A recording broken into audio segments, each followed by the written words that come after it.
Welcome to the Fantasy NASCAR podcast. Let's talk about the 2020 Cup Series optimal lineups. We'll go through every lineup. What we want to do with this podcast, as I've done with previous Xfinity Series and Truck Series podcasts, is to answer the question, should I leave $1,000 or more on the table? Yes, I know you're listening saying, no, that's crazy. You need to spend your money. DraftKings isn't that off the wall with their salary. And you're right.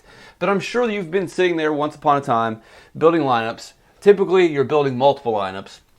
And you kind of get into a spot, well, I want to put this guy and that guy. And then you end up the only way that you can make it work, and especially if you're using a mass entry tool, like the multiple mass entry tool in its 3-year beta stage at racefortheprize.com. But hey, guess what, folks? It's free. It's a free mass entry tool. Is it as fast as the other guys? No. Is it as good as Fantasy Cruncher? No. But it has a huge advantage. This is what Walter E. Williams, an economist, call compensating differences. So it's an inferior product. Yes, it is. It's inadequate in just about every level, but does it still get the job done? Yes. So how can my mass entry tool compensate for the differences? It's free. That's how it compensates. So now you, the consumer, have a choice. Imagine that they're charging whatever they charge. I don't know what Fantasy Cruncher costs, but imagine I charge the same thing. It's easy. You're going to pick Fantasy Cruncher. There's no doubt in your mind as a consumer. But when all of a sudden it's like, oh, I can pay X amount of dollars for the Fantasy Cruncher tool, which is an amazing tool, or I can pay $0 for maybe not the best mass entry tool, but it still gets the job done for Fantasy NASCAR. Now that, my friends, is how economics works. So if you go to racewithprize.com, the spreadsheets are free, the race notes are free, my blog posts are free, the podcasts are free. It's all free. Go there now. Racefortheprize.com. Bookmark it on your phone. Bookmark it wherever you want. You can follow me on Twitter at racefortheprize. Everything is there. If you are a very generous, kind soul, then from time to time you can consider donating money to my daycare costs. That's simply it. If you've been following the podcast for the last couple years, the reason I relaunched, the reason that I started releasing the spreadsheets again, simply to pay for the monstrous daycare costs. We're getting closer. I can see the light at the end of the tunnel, maybe, possibly, but I'm sure you fellow parents out there say, yeah, whatever, it's an illusion. The costs will never go away. So I possibly will be doing this for the rest of my life. Maybe not. We'll see how this year goes, but it's different this year. Trying a new strategy, trying a new experiment here. If you could be kind enough to donate, sign up at Patreon, PayPal, Venmo. The beauty of PayPal and Venmo is it's straight to the daycare costs. There's no scraping on top from various tech corporations and conglomerates stealing money from us. So there's that pitch. I will have the optimal lineups I'm looking at. Those will release January 6th or January 7th. I'm going to roll stuff out slowly. We've got plenty of time before the end of the season. There's no reason to dump all of the spreadsheets at once.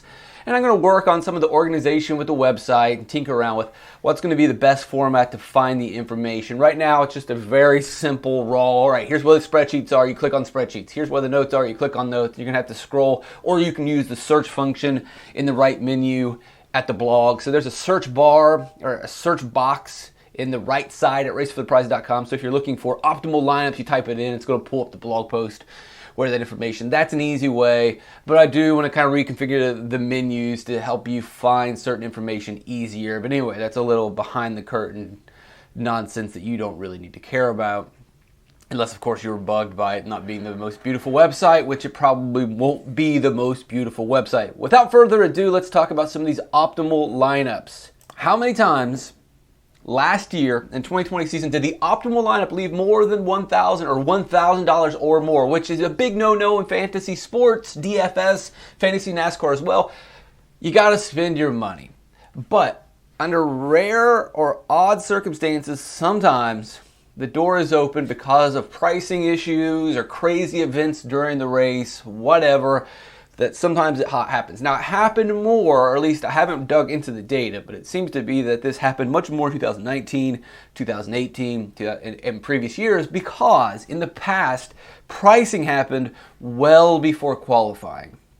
And so a lot of times, not a lot of times, but there was the possibility that value opened up and drivers were just mispriced because they just had an absolutely terrible time in qualifying. That's not the case in 2020 because of COVID.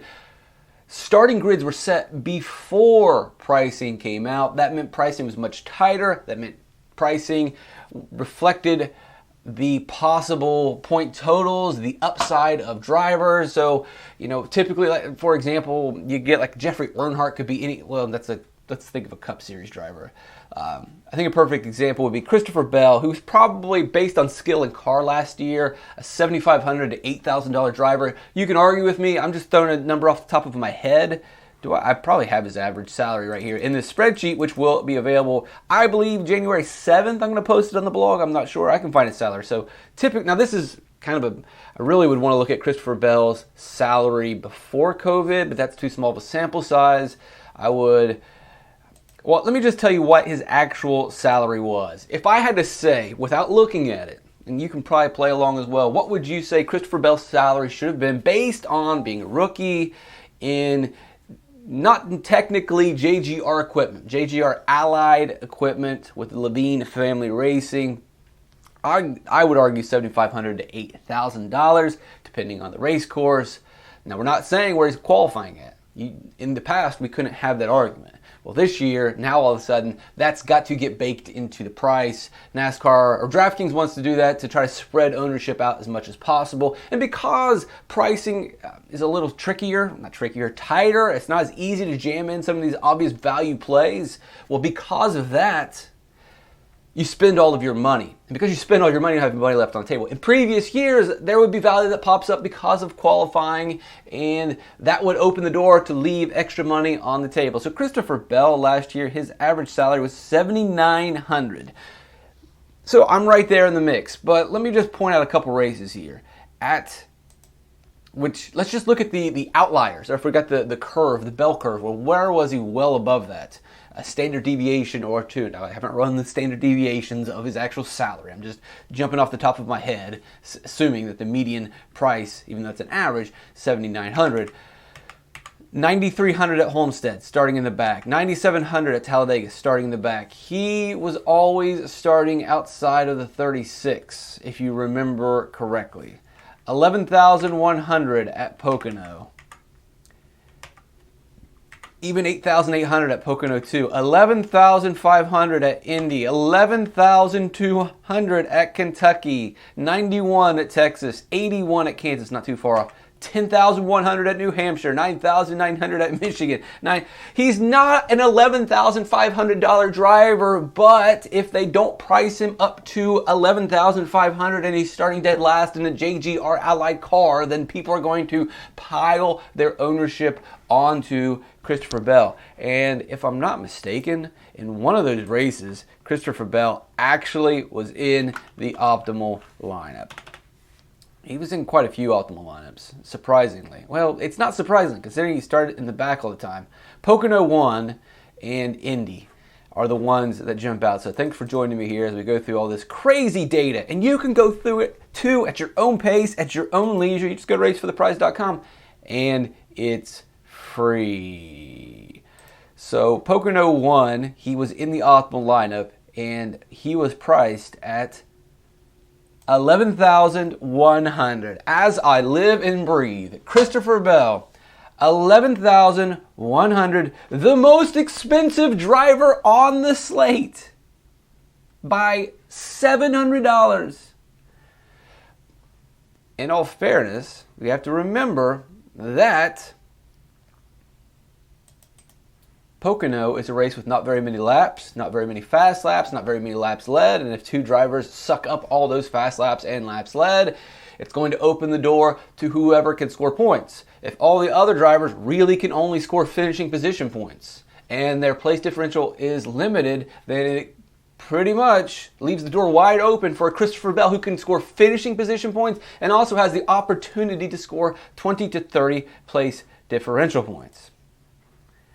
And then he does it again at Indy, and again, it's pretty much a similar situation. Two guys run away at the race. I mean, it's not a surprise. Pocono, Indy, Kind of a similar setup. Some would argue, I know Pocono's a little bit more worn of a racetrack, but it shouldn't come as a surprise to anyone listening to this podcast that Kevin Harvick and Denny Hamlin ran well at those flat, long, intermediate tracks. Both of them ran well there. Both of them scored a lot of hog points. That's fast laps and laps led points. And then from there, it's all right, who can score the most amongst everyone else? Everyone else really can just score finishing position points, but then you've got Christopher Bell with the ace up his sleeve, says, oh, I can score finishing position points and I can score place differential, and it's just enough to overcome my salary. What was he FPPK wise? I bet his fantasy point per $1,000 wasn't really the greatest. Christopher Bell had a 6.5. That's pretty good in Pocono 1. Amongst the leaderboard, though, that's second worst. I mean, second worst in the optimal lineup, and just 1 point, just 0.1 above Denny Hamlin at 6.4. Indy, Christopher Bell was 4.9. How in the world did he end up in the optimal lineup? 4.9. Kevin Harvick, 8.0 FPPK. Matt Kenseth, 8.5 FPPK. Custer, 10.2. Michael McDowell, 10. Ty Dillon, 6.6. And then Christopher Bell, somehow, by hook or crook, slips into that optimal lineup. All right, so back to the main reason that we're here. How many times in the 2020 season, ask yourself, this is not rhetorical, sit there right now, stare out the window of your car or wherever you are listening to this podcast, how many times in the 2020 season did the optimal lineup leave $1,000 or more on the table? Not counting the plate tracks. Don't count the plate tracks. I'll repeat that. Don't count the plate tracks. Smack you through your computer. All right. What's your answer? I'm going to say 3 times. 3 times in, 32 races, maybe 10%. That kind of holds true with the number of, hey, if I'm building 10 lineups, maybe one of them I will leave 1,000 or more. It might be lower than that. Xfinity Series, theoretically, haven't been able to prove this or break it down. You tend to see it more often. Also in the Truck Series. Those are more volatile series. There's more wrecks. There's worse equipment. There's worse drivers. A lot of things can go wrong. Value can always open up. Cup Series, a little tighter. The probability of that happening is still possible, but it's just not as probable. Daytona, $3,800 left on the table. Big surprise. I'm not going to spend too much time on that, but there it is, Daytona, $3,000. That's not even as extreme as we have seen it in the past. It's just not. But that doesn't matter. What about Las Vegas? Let's get into the real races. Again, I think we're only going to see 3 this season. Las Vegas, just $300 left on the table. And a lot of value came through in that Las Vegas race. If you remember, you get a late race caution, and then you get Matt DiBenedetto wrecking William Byron, causes mayhem at the end. You also have a Ricky Stenhouse Jr. who stays out, catches the caution at the right time. So he becomes a great value play. Bubba Wallace becomes a great value play. Same thing for Ty Dillon. Guys that just get incredibly lucky and fortunate because of these cautions at the very end of the race that take out some really good drivers, but also allow these value guys like Ricky Stenhouse Jr., whose average position was 15th, he finishes 3rd. And even that 15th average position was inflated. Ty Dillon, an average position of 20th, he finishes 10th. Bubba Wallace, an average position of 22nd, he finishes 6th. So value absolutely came through. And typically, when value hits a home run like this, when Ricky Stenhouse scores the most points, when Bubba Wallace scores the 5th most points, and Ty Dillon scores the 8th most points, all value drivers, you would normally say to yourself, there's going to be a lot of money left on the table, but there's only $300. Now, I'm not going to be able to remember every single in and out of every single race, but I do remember this one, and for this one not to be over 1,000 speaks volumes. How about Fontana? 300 left over at Fontana. How about the first Phoenix race? Only 400 left at Phoenix. Yes, Daytona, but let's not count Daytona. So far, pre-COVID, 3 races, spend all the dough. Darlington won. Now we get into the interesting situations. 2,300 left on the table. Kevin Harvick, monster at this race.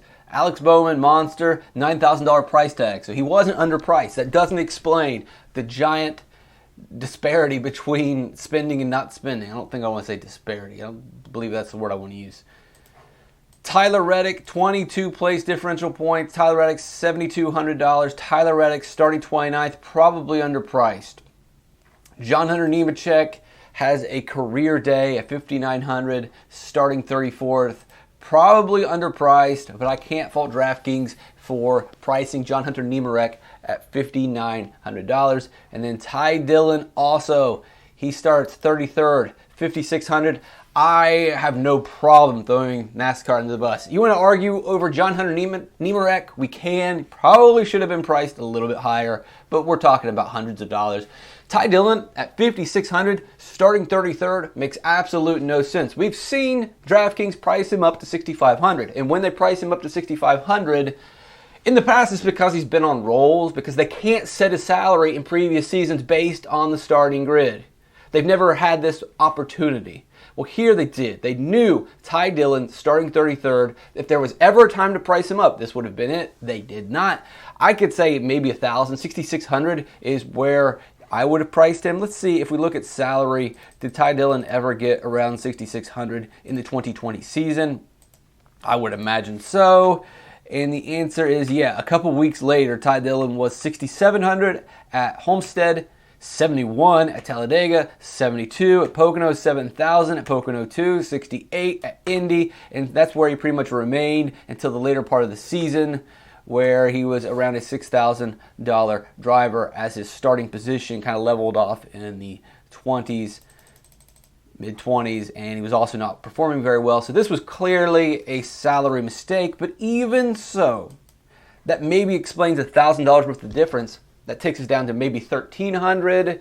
We throw John Hunter Nemechek. So I'm gonna crank this one up to attribute this to this is the first pre-COVID race. DraftKings was probably a little forgiving with the actually they were more than a little forgiving. Let's tie a bow on this. Well, you can't. I'm not saying that one correctly either. Let's look at the big picture. Let's take all the information, then we'll wrap it up, tie it up, put a bow on it. Here's the deal. We got to rewind the clock. That's me rewinding tape. You got to go back to where you were May, COVID break, first race, Darlington. This was much bigger of a race than we remember. Yeah, it's the first race back. The salaries probably weren't as tight because they were just figuring it out. No. It wasn't the salaries were tight because NASCAR was just figuring it out. Or NASCAR, or not NASCAR, DraftKings was adjusting to this new starting grid first situation.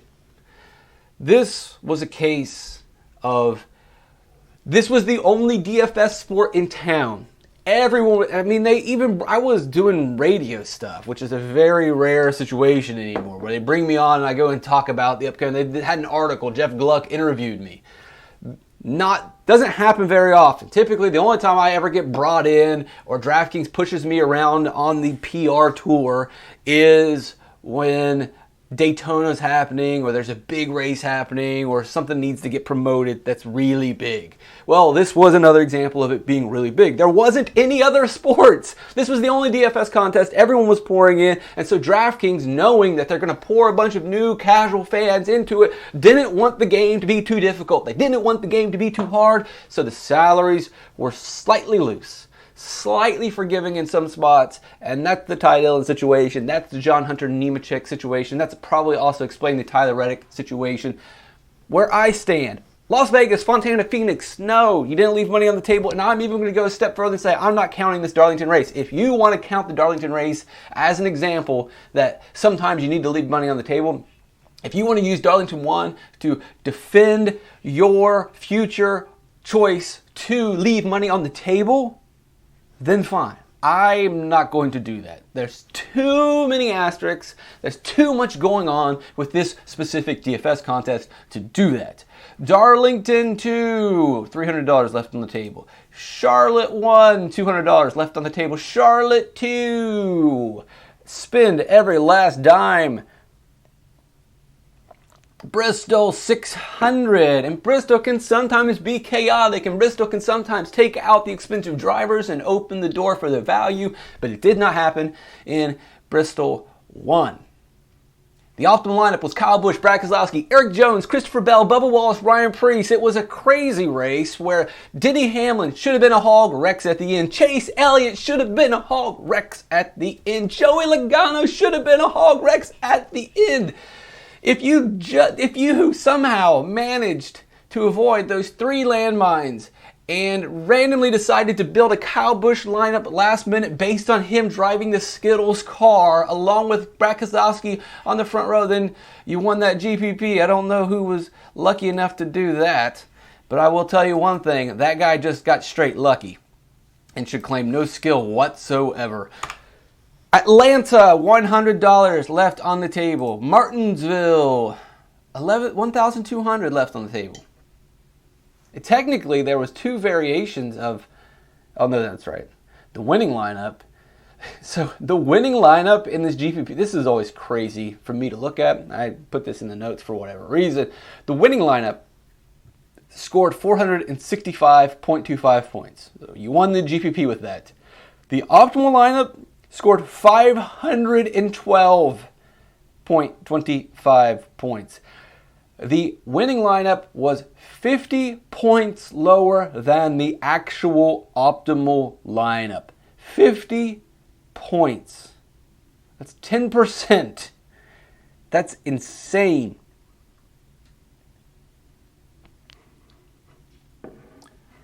So the actual optimal lineup left $1,200 on the table. Joey Logano, Martin Truex Jr., your hogs.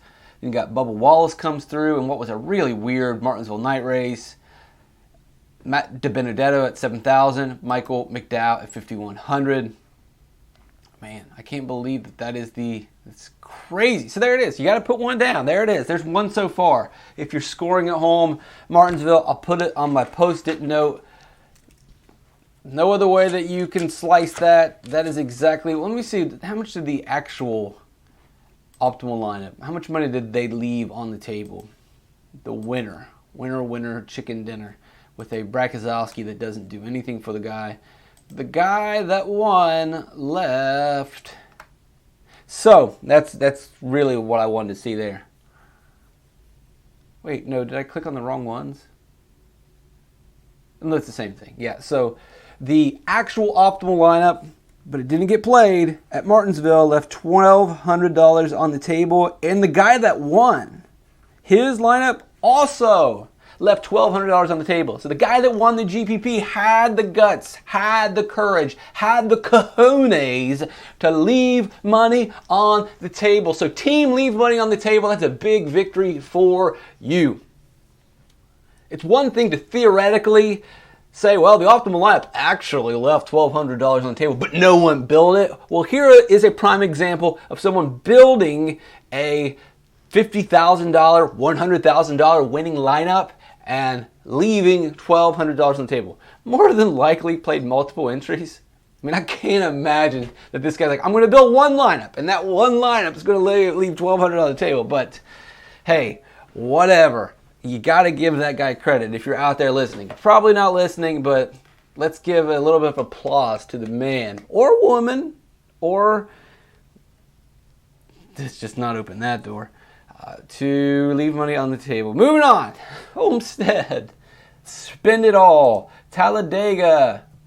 $5,000 left on the table, but we don't need to spend any time looking at Talladega or Daytona. You can see, if you ever open up, in a couple weeks, the Daytona spreadsheet will be live, and you can see all the previous, I think I've got the last 22 or 24 plate races in that spreadsheet. It's a massive spreadsheet, 24, it's big. But you can go through really quickly on one of the tabs in that Fantasy NASCAR spreadsheet, which you can get at racefortheprize.com for free.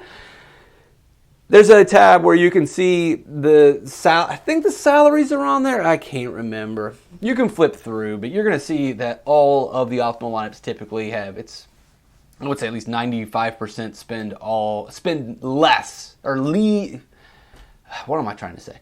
Leave 1,000 or more on the table. Pocono won $700. It's close. It's close, but it's still, that's 700, 1,000's different. 400 for Pocono 2. Indy leaves 800 on the table.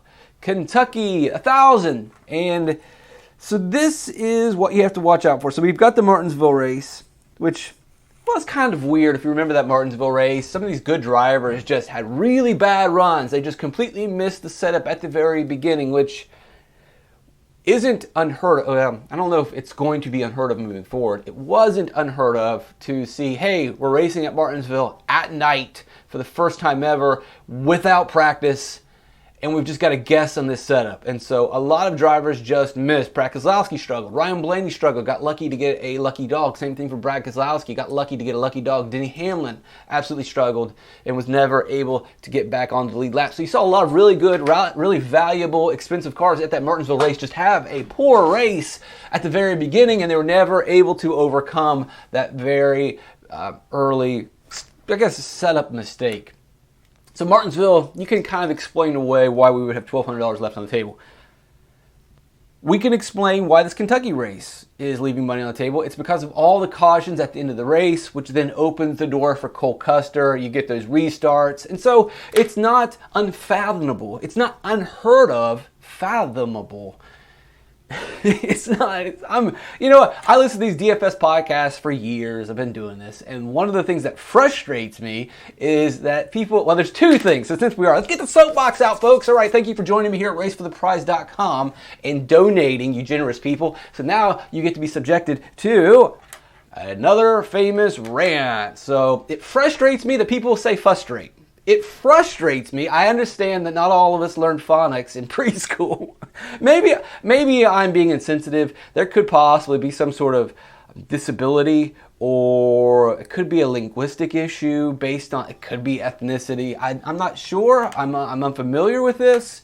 I had never ran across this throughout my life until listening to DFS podcasts and shows, and it's almost like an ear virus, an earworm, or a pathogen spreading amongst the community. There's two of them.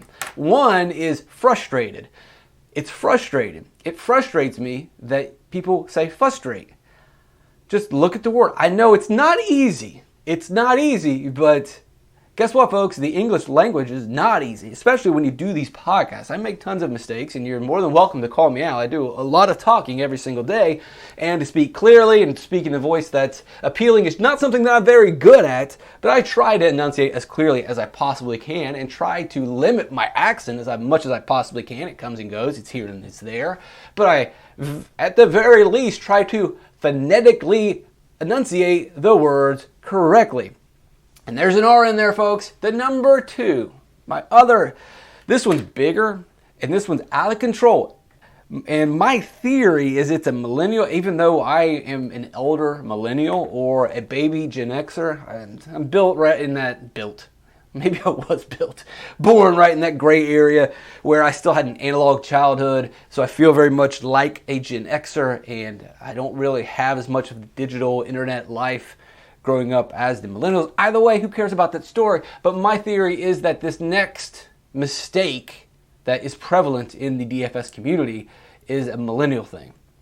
If you're under a certain age, for whatever reason, I mean, at least this is anecdotal. I haven't run a research study on this. I've just have noticed the people that make this mistake, and they're of a certain age. And I noticed the people in the DFS community that do not make the mistake, and they're of a certain age. So the word verse is a part of a song. So V-E-R-S-E is a part of a song. It's not the chorus. The chorus is kind of the repetitive, has a stronger hook. The verse often will repeat, but there will be different words. The melody will stay the same. I know you don't really need to hear anything about music theory, but verse, V-E-R-S-E, does not equal V-S. V-S, like we see as an abbreviation in the video games of your childhood, or maybe sometimes they use this on graphics on the screen. VS means versus.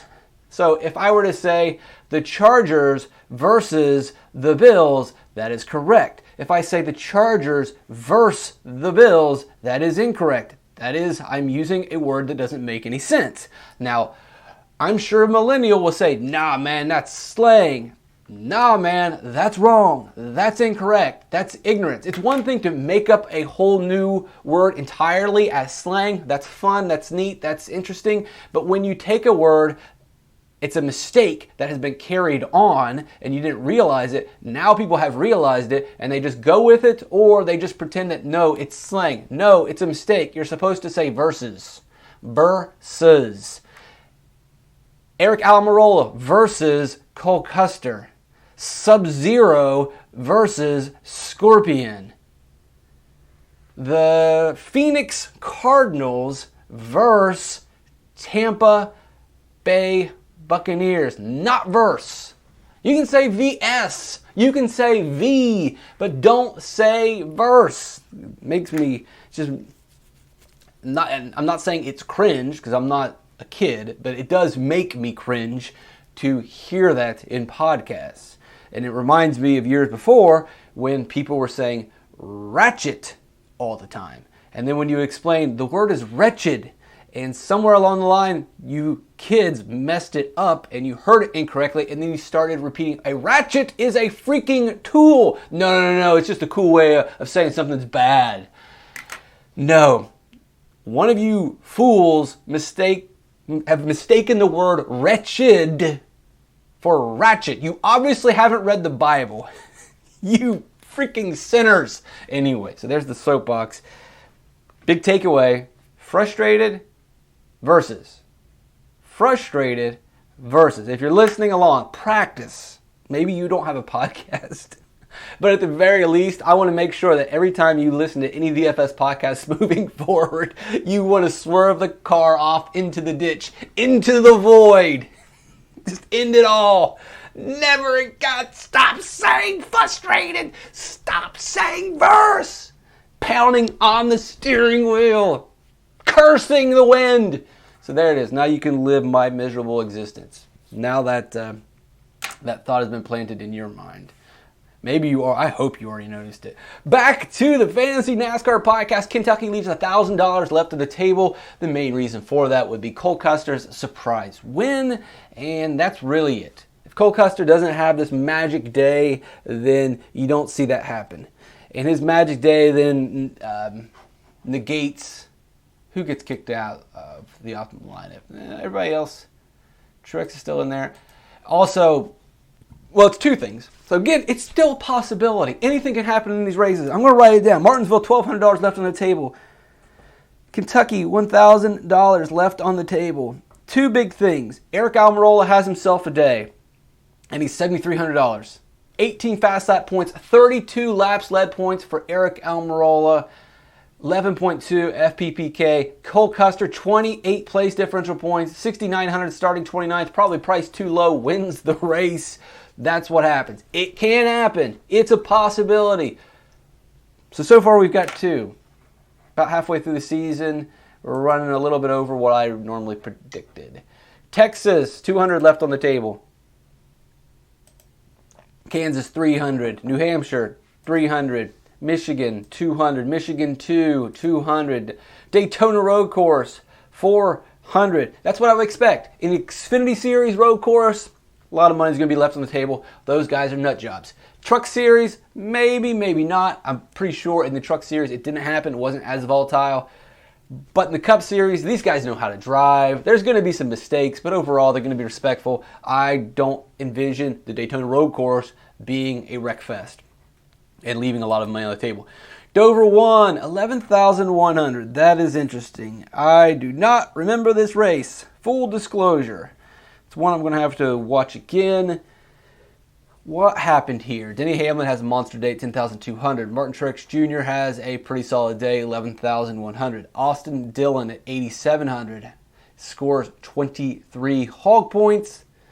That opens it up a little bit. Ricky Stenhouse Jr. with the 7th most fantasy points at 6,200. That opens it up a little bit. Cole Custer has himself a pretty good finish. Opens it up a little bit. And then Ty Dillon has a decent day. Scores the 14th most fantasy points. A good day for him. Decent day for most at 5,500. You got to write that one down. It wasn't really crazy. It wasn't really out of this world.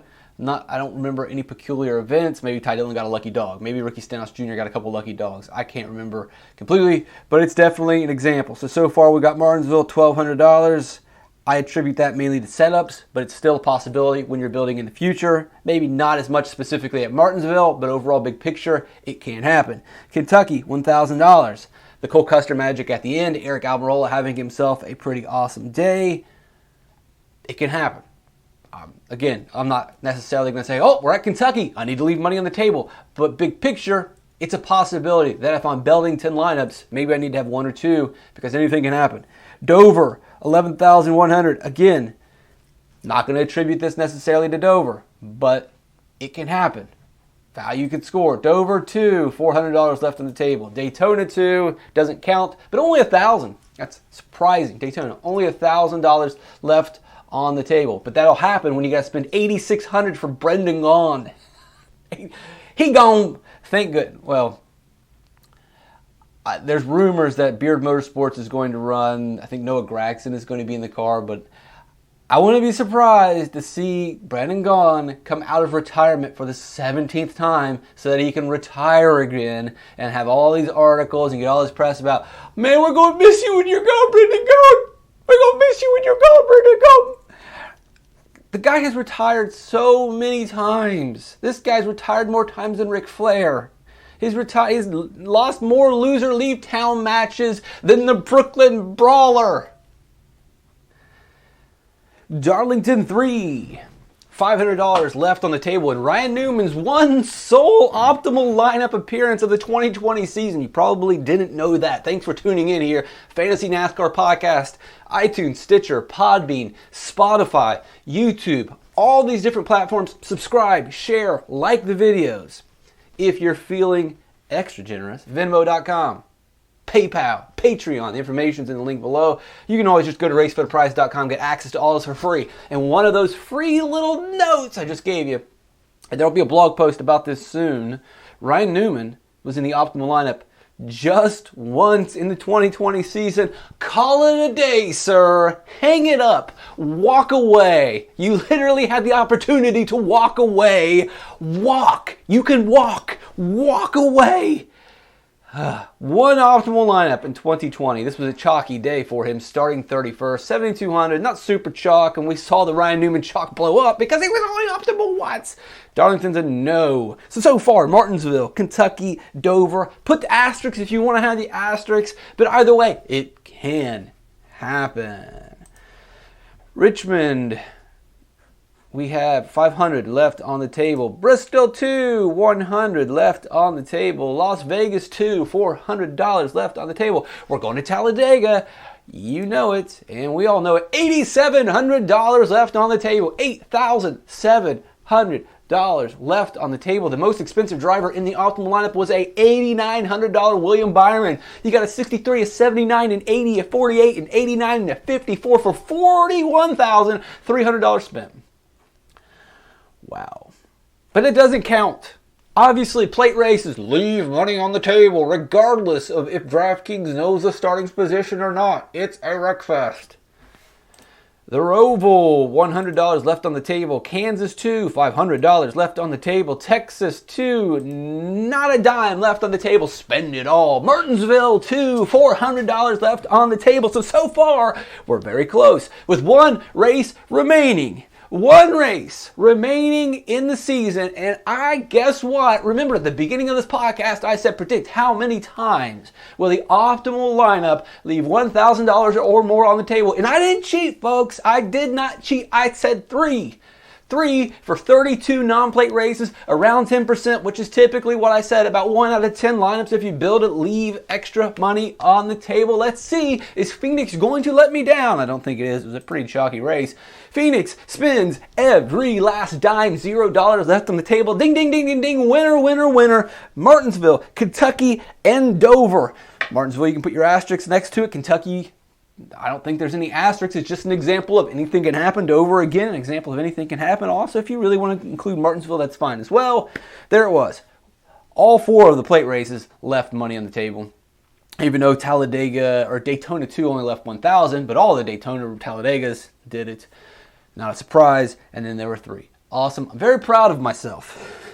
I'm probably way too happy for having predicted that absolutely correctly. Thank you for joining me here at the Fantasy NASCAR podcast. Please subscribe, like, share the videos. Go to racefortheprize.com. Check out the spreadsheet. There's new blog posts every day. There's new podcasts nearly every day.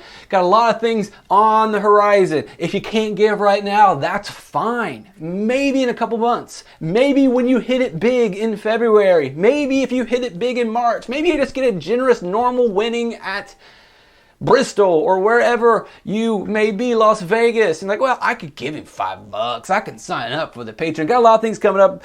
Cruz and I are probably going to start doing some shows. Not probably, we're going to. We're going to try to get that thing launched here in a month or so, and then maybe possibly have some live shows coming up in the season. I need to schmooze Phil, see if I can get some guest appearances on their Awesome-O show, just so that I can go on there and have a bigger platform to beg for money. That's pretty much the plan. If I can schmooze Phil, just hop on that Awesome-O and then like Venmo or PayPal. I mean, I don't know if they'll be cool with that. I'm sure that they'll let. I mean, that's a fair trade-off. I'm giving them insight and information, providing content. They can at least allow me a 30-second spot where I say, please give money to this poor man. I'm begging you. Maybe, who knows? I mean, they don't really need me. Phil's got all that stuff taken care of. Alex Baker seems to know what he's doing. Obviously, he's the number one. Come on, Dave. Man, if I've got to hear these are Alex Baker's tools and he's the number one rated, I get it. He's number one. Everyone knows it. You don't have to tell us anymore. We got it. Maybe there's new people listening to the podcast or watching the YouTube channel. I get it. But if you don't know he's number one, then you're living under a rock. He is number one. He is killing people every single week. He knows everything. He's developed tools that know everything. We got it. But yeah, if they got the number one fantasy player, they've got Phil. They don't really need me, but if, who knows what could happen, Phil? Like if there's a moment where you need a guest spot. But the only thing is, if you bring me on, you got to let me do my 30-second begging, my 30-second plea to it's like tithing, okay? You guys just tithe a little bit. Instead of giving to the church or to the government, give to the Fantasy NASCAR podcast. I'm sure there's some sort of write-off involved with that. So I don't know if that'll ever happen, but Cruz and I are definitely going to try to get something going. We'll see how the schedules work out, put some live stuff on YouTube. That should be fun. That should be interesting. And then obviously the podcasts are rolling out. The blog posts are rolling out. The analysis will be rolling out. The notes will be rolling out. The Fantasy NASCAR spreadsheet will be rolling out. And it's all pouring upon your head for absolutely free. If you want to be kind, then be kind. If you want to wait, then wait. And if you never want to give whatsoever out of principle, I don't know what you're doing, man. Sometimes you got to be generous. Right? Maybe possible. Maybe not. Maybe you can give nothing at all. Any closing words? I hope I didn't offend anyone by trying to correct the pronunciation of frustration and verse to actual verses. I don't mean that to offend anyone. I don't mean that to belittle anyone. I don't want to embarrass anyone either. I don't use any names. And I just don't know if anyone... I'm trying to think if I have ever done a show with someone who did that. I'm pretty confident that I've watched plenty of shows. And of the many shows that I've been on, I know who says verses. I've made note of that when I'm on a show with DraftKings and someone says verses. I think to myself, they said verses. Who is this person? Why did they say it that way? And so I'll make a mental note of that. I don't know if I've really had the opportunity to correct someone, and I want to do that live on there. Like, I'm sorry, you're an ignorant fool. It's verses, not verse. Get this person out of here. That's just not my personality. Unless I'm here on a single mic just shouting into the wind, and of course the angry man is going to yell at the clouds, and that's what I'm doing once again. But I would like to see that corrected. Come on, just stop. Say verses. It's an extra vowel, you lazy bum. But it's correct. Look it up. Google it. Look it up. Like, I don't think you're right about that. Verses, actually. And if you're... And if you're going to use Urban Dictionary to defend yourself, then get out of here. Let me see. Let's just go ahead and see Urban Dictionary says about versus. Because I'm sure there's going to be some smart aleck who says, this is actually the way you say it, you knuckleheads. Stop saying the other way. Well, I can't find it. I'm sure you'll find it somewhere, but yeah, I don't know. Enough of me being old and grumpy and a curmudgeon, and more fantasy NASCAR information. See you guys soon.